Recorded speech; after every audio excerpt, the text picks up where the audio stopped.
Good morning and good afternoon mga kamista. Saan man po kayo naroon ngayon, magandang araw po. At isang mapagpalang araw ang pinaabot ko po sa inyo lahat.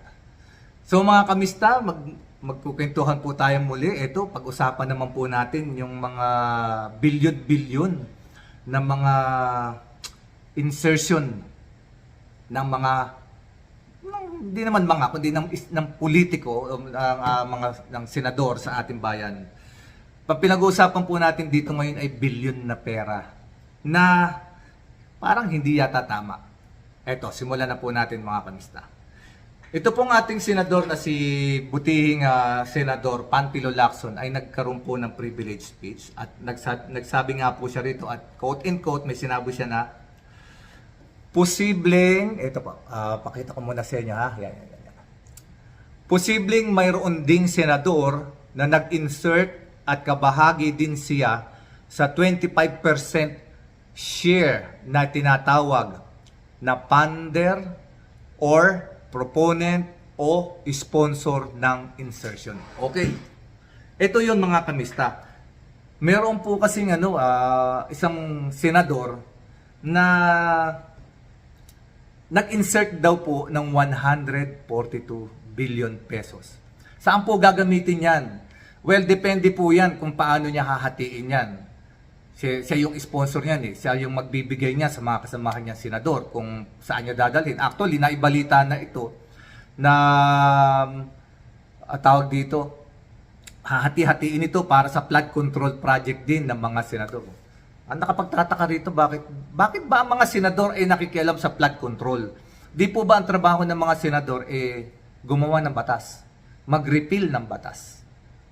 Ang nagtataka ko, bakit kinakailangan nilang mag-insert ng napakalaking halaga para lamang magkaroon ng mga masasabing project nila? Bakit nakikihati at nakikisali sila sa bagay na ito? Di po ba dapat ang budget ay diretso sa departamento kung flood control? Dapat kung sino yung naka-assign na department dyan. Halimbawa, Department of Public Works and Highway, yung DPWH. Kasi dito sa Amerika, ganun ho eh. Magre-request halimbawa ang senador o mga senador o congressman ng pondo para sa gagawin. Halimbawa, gagawain yung I-5 corridor. Alamin nila kung magkano ang budget dyan kasi nirequest sa kanila yon ng governor ng isang state. So ipapasok yan ng kongresista o ng senador ng state na yon, manghihingi sila ng pera para mapondohan yon. Ngayon, pag na-approve na yon, yung pera, didiretso po yan sa Department of Transportation o sa Department of Public Works ng isang state. Pipirmahan yan, dadaan yan sa masusing proseso bago lumapag yung pera sa tamang departamento at yung project na pagdadalhan. Ganun ho kasi dito eh. Pero nagtataka ko bakit sa Pilipinas, yung nag-insert o yung nag-request ng pondo ay siya ang mamamahagi doon sa kasama niya senador at bahala naman yung senador na binigyan niya kung saan dadalhin. Kaya ho nagkakaroon ng korupsyon. Ang daling gawain nila. So anyway, diretso na po tayo. Segue lang yan mga kamista. So ito na nga po. Hindi ko kasi mabanggit yung pangalan ng taong ito. Kasi pag naku, ewan ko ba? Kasi pag naririnig ko yung pangalan nito, kumukulo dugo ko. So, ito pong senador na ito ay nag-insert ng 142 billion pesos. Siya po ay 2 beses nakita sa camera, ha? Pumunta po siya sa BICAM, doon po sa Congress. Kaya pala 2 beses pumunta kasi yung una siguro, nag-ano muna siya, nagbabaka sakali or nakikipag-usap pa siya kung magkano yung kanyang ilalagay o isisingit sa budget sa darating na taon. Dumalawa pa. 2 beses pumunta. Nahuli uli siya sa CCTV. Nahuli kam na naman siya. Nahuli kam po itong senador na ito na 2 beses pumunta. Siguro yung pangalawang beses na pumunta siya, gusto niya masiguro na yung isiningit niyang 142 billion pesos talagang nakalagay. Laking pera nun, 142 billion. Ang sabi pa nga niya noon alam niyo po kung natatandaan niyo lang o kung meron sa inyo nakabasa o nakarinig sa balita. Ang sabi niya, bakit daw yung 1% lang daw ng budget ay sinisili pa. 1% lang daw yun, napakaliit daw nun. Aba, sir, yung 1% ng 142 billion, kung iyon ay mapupunta sa sarili mong bulsa, aba, ang magkano ang 1% ng 142 billion pesos? Di 1.4 billion pesos. Ang laking pera nun. Siguro kahit isang barangay, magsama-sama tayo, matutuyo na dila natin ang kabibilang. Hindi natin matatapos yun sa isang araw. Pero, mga kamista, hindi po 1% lang yun. According sa sinasabi ng senador na ito noon, na yung mga porsyento or percentage na napupunta sa kanila. Actually, ang sabi ni Ping Lacson, na ang ating senador na si Ping Lacson, ay ito. Basahin, tingnan po ninyo mabuti ha. Posibleng mayroong ding senador na nag-insert at kabahagi din siya sa 25% share. Yan mga kamista, dyan iikot lalo yung ating usapan. Mga kamista, kung totoo ang sinasabi ni Senator Panfilo Lacson na 25% share po o 25% po ng 142 billion ay napupunta lamang sa proponent o sponsor na nag-insert ng pera. Ito po kasing senador na ito, siya yung proponent, siya yung funder, siya yung sponsor na nag-insert ng 142 billion pesos. So imagine mga kamista ha, 25% ng 142, aba teka nga, dami nun ha. Yung 1 billion nga lang, yung 1.4 nga lang dami na nun Baka kailangan na natin dito ng isang bayan, hindi na barangay na magbibilang para lang mabilang yun manually. 142 billion, grabe.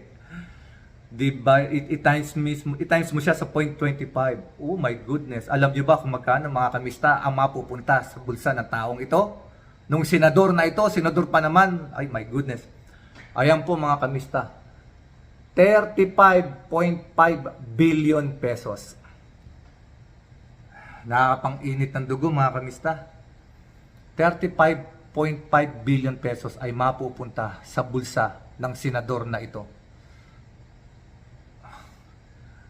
Ano kaya mga kamista, hindi ko maintindihan talaga. Ito lagi ko naiisip. Gaano ba kalalim ang sikmura talaga ng mga taong ito? Bakit wala silang kabusugan?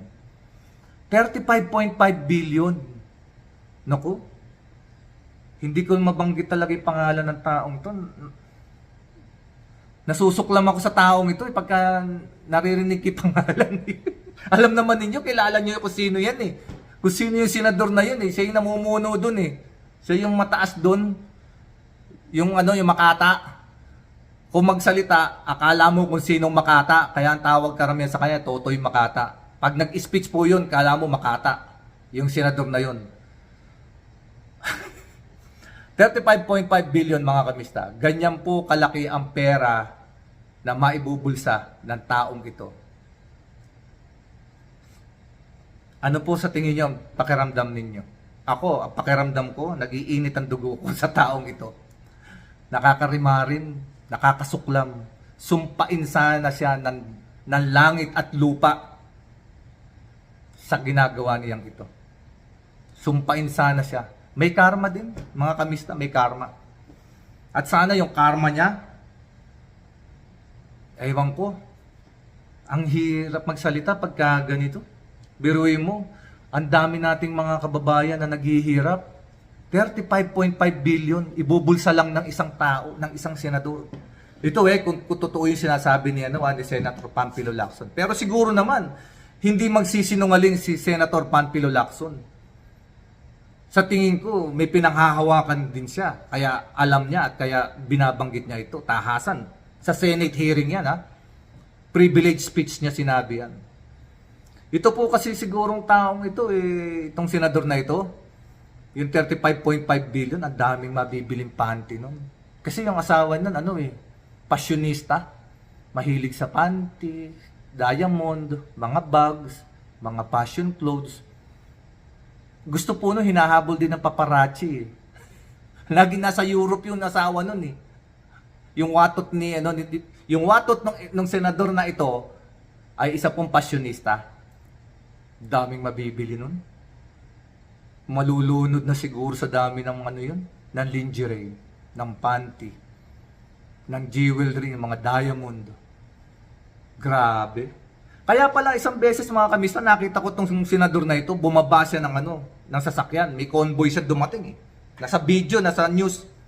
Daig pa ang presidente ng Pilipinas sa dami ng bodyguard niya. At yung kanyang sasakyan at lahat ng sasakyan ng kanyang mga bodyguard, wow, luxury car lahat. Hindi mo aakalain na siya yung namumuno ng Senado. Sa dami ng sasakyan niya na ginagamit doon at sa dami ng bodyguard niya, akala mo may gera doon sa pinuntahan. Daig pa si President Bongbong Marcos.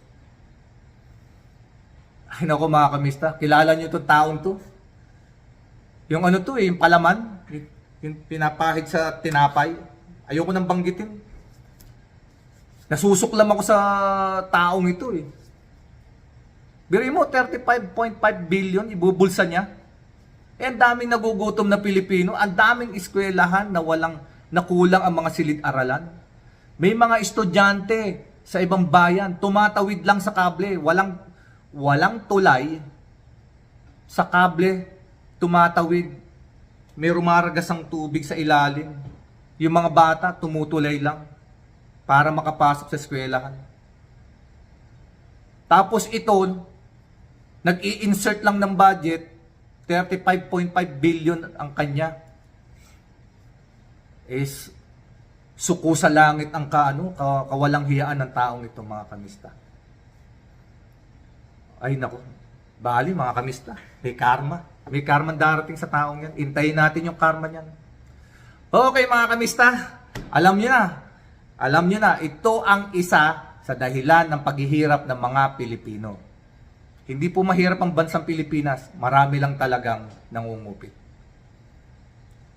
Mga kamista, sa mga kapatid nating Muslim, Assalamualaikum. Hanggang sa uulitin. God bless us all.